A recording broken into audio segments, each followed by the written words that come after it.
Hi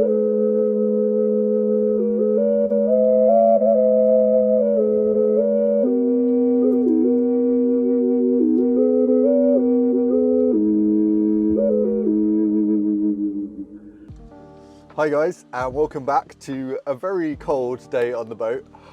As you can see my breath while I'm talking, but I don't know, today I just felt like I wanted to get back onto talking about the rules for Fae, as I just kind of re-watched the one stat wargame video that I did a few months ago, and I was reading through the comments, and a few of you really rightly pointed out something that I'd kind of missed on my first go through of the rules, and that is that one-page rules is actually a lie. Well, not entirely, but what you guys said was that it isn't actually a two-stat system at all. It actually has most of the stats that you'd find in a traditional war game. The only difference with one-page rules is that they're not all baked into the unit stat block. Instead, they're baked into other places such as weapon profiles and unit types.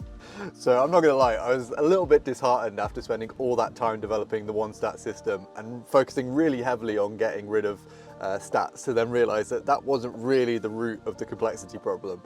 But you've got to go through this iterative design process to work out what you're really trying to achieve. And to be honest, going through that whole journey got me thinking more deeply about games design in general, which is the whole point of this. So yeah, what I decided was that maybe the real question wasn't how few stats my rules or game should have, but how clearly and intuitively the players interact with them. So when I come at stuff like this, I always try and think, is there something out there already that is doing what I'm trying to do? And that got me thinking about trading card games, as we've kind of been talking about them a lot on the podcast recently. Games like Magic, Pokemon, Flesh and Blood, they all have like relatively short rule books, but then absolutely insane gameplay depth. I think this is because each card changes or expands those base rules just a little bit, and because you only interact with these rules changes when you play a card, you don't actually have to remember everything all of the time.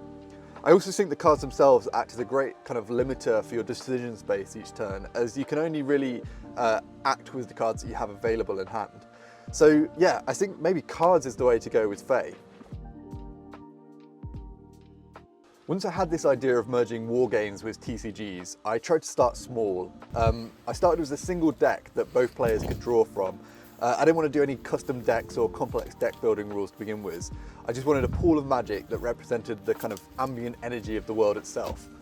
I then started designing the spells, and I just gave myself one simple rule: no direct damage spells. Instead, I wanted every spell to play with what makes wargames special. Things like positioning, movement, terrain, that kind of thing.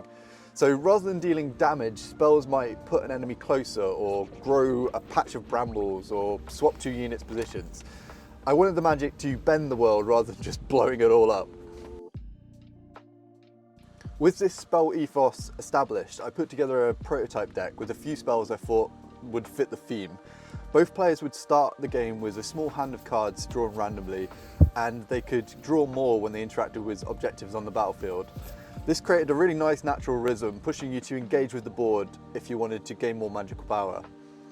Like most games, each spell had a target number that you had to roll to activate it, but I've always hated games where if you don't hit your target number, you've basically wasted your turn. So I decided to change that. I decided that spells should always go off. The question wasn't whether your magic worked, it was just what it would cost you to do so. To represent this, the players can spend their Fae's health to modify the dice roll to ensure that the spell succeeds. This ties really nicely into the lore of Fae, as Fae's health isn't just physical vitality in the game, it's kind of the energy that keeps these creatures anchored to our world. That slight shift suddenly tied everything together: the mechanics, the lore, the tone. Magic can now become this dangerous but tempting force.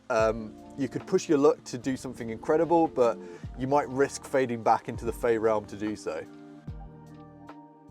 After doing a little bit of playtesting, I found that the system was actually working really nicely.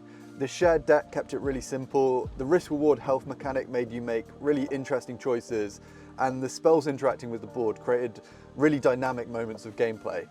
It was all just starting to click, but something still felt a little off. In simplifying the stat system in my previous devlog, I feel like I've stripped out a lot of what makes each model feel really unique in wargames. Because all the weapons share the same basic stats, the only real difference between your units now are their size and what they're holding. After thinking about this for a little while, I realised that maybe the uniqueness shouldn't come from the units themselves, but from the type of magic that they use. I started experimenting giving each faction their own custom deck of spells, so their faction identity could be expressed not through their stat lines or equipment, but through how their magic interacts with the world.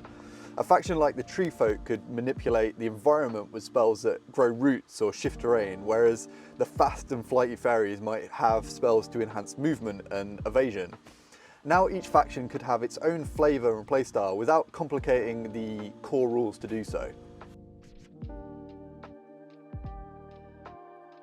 So after creating a load of custom decks and doing a bit more playtesting, I was convinced I was on the right track, but once again I felt the cold hand of future creep on my shoulder.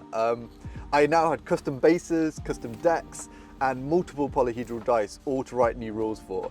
At this point I realised something needed to go, and with each player having their own custom deck, I was really questioning whether I even needed dice anymore. As much as I loved how the polyhedral dice system interacted with my Load and Stone bases, I felt like reducing the piece count and complexity was the way to go moving forwards. So with all these custom decks now, I realised that I could actually use the deck themselves as the dice, just like Malifaux does in its game system. So next time I'll walk you through how the current version of Fae is looking, how the rules actually work now, and how the card-driven system ties everything together. It's come a long way since that first one stat experiment, and I can't wait to show you where it's at now. But I'll save a full gameplay run through for the next video.